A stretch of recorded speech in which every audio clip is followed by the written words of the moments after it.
յուրաքանչյուր քաղաքացու յուրաքանչյուր վճարած ամեն դրամ հարկը այդ քաղաքացում վերադարձվում է տասնապատիկ անգամ ավել, եւ սա ընդ որում ճշգրիտ բանաձև է, եթե քաղաքացին վճարում է մի դրամ, իրեն վերադարձվում է 10 դրամ, եթե քաղաքացին վճարում է 10 դրամ, իրեն վերադարձվում է 100 դրամ, եթե քաղաքացին վճարում է 100 դրամ, իրեն վերադարձվում է 1000 դրամ։ Եվ անդրադառնալով հանրային ոլորտի նորարարությանը, ինչ է նշանակում նորարարություն։ Նորարարությունը կրթություն է, որովհետև առանց կրթության հնարավոր չի անել նորարարություն, որովհետև նոր բան անելու համար պետք է նոր բան իմանալ։ Նոր բան իմանալու համար պետք է կրթություն։ Եվ այս է պատճառը, որ կառավարության վերջին առնվազն 1 տարվա քաղաքականությունը, 1.5 տարվա քաղաքականությունը ուղղված է հետևյալ։ Մենք մեծ ներդրումներ ենք անում հանրային ոլորտում, ընդ որում այդ ներդրումներով հանրային կառավարման ոլորտում ներդնելով կրթության ինքնաշխատ համակարգեր։ Մենք այնպես ենք անում, որ հանրային ոլորտում կրթությունը դառնա մոտիվացիա եւ կրթության արդյունքում ձեռք բերվի աշխատանքի եւ նորարարության նոր մոտիվացիա, նոր գիտելիք եւ նոր ըմբռնում։ Եվ այսօր մենք ունենք մի իրավիճակ, երբ հազարավոր պետական ծառայողներ այսօր այդ ներդրումների եւ այդ ծրագրի շնորհիվ անդրադառնում են իրենց կրթությանը։ Աշխատանքից հետո նրանք տարբեր կրթական ծրագրերի են մասնակցում, վերապատրաստումների բարձրացնելու համար իրենց որակավորումը, բարձրացնելու համար իրենց աշխատանքի որակը, եւ դա առաջին հերթին արվում է Հայաստանի Հանրապետության քաղաքացիների եւ Հայաստանում ապրող մարդկանց կյանքը բարելավելու համար։ Ցանկացած խնդիր եւ ցանկացած խնդրեմ չլուծված, որ մենք այսօր տեսնում ենք, դա մեր իսկ նախկինում հանրային կառավարման ոլորտում չարված ներդրումների հետևանք է։ Չարված ներդրումների հետևանք։ Որովհետև գիտեք ինչ, այսօր հանրային կառավարման ոլորտում կան բազմաթիվ պրոֆեսիոնալ եւ գիտակ մարդիկ, բայց ես ուզում եմ ասել նաեւ, որ առանձին վերծրած գիտելիքը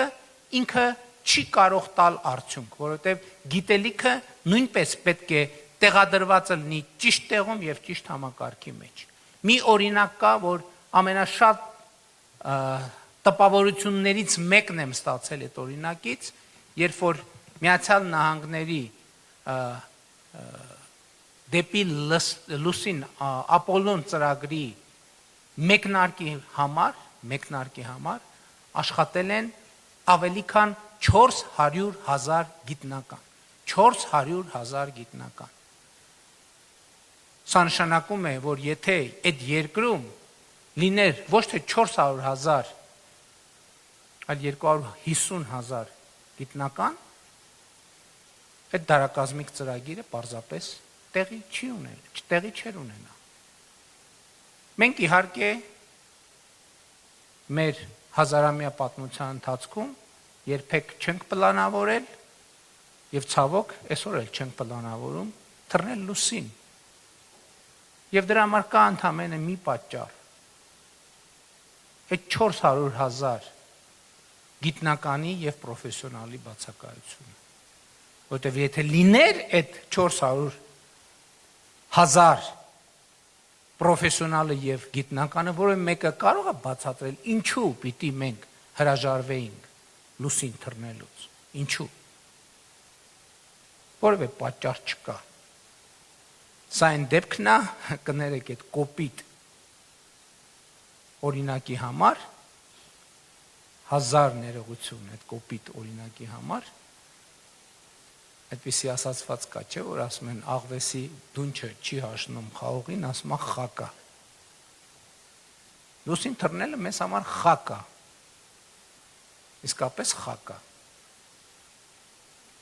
Որովհետև գարունը նոր է բարձվել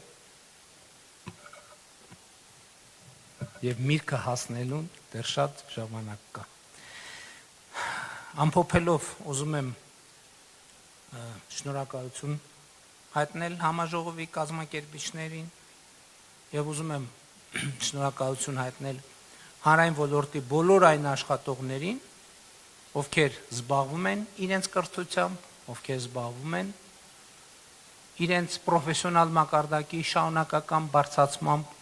ովքեր խթանում են, որպեսզի հանրային ոլորտի աշխատողները լրացուցիչ մոտիվացիա ունենան իրենց պրոֆեսիոնալ մակարդակի բարձրացման եւ շնորհակալություն նրանց, ովքեր իրենց իմացածը վեր են ածում հանրային արդյունքի ի դեպս հանրային ոլորտում նորարարություններ անելու։ Շնորհակալ եմ։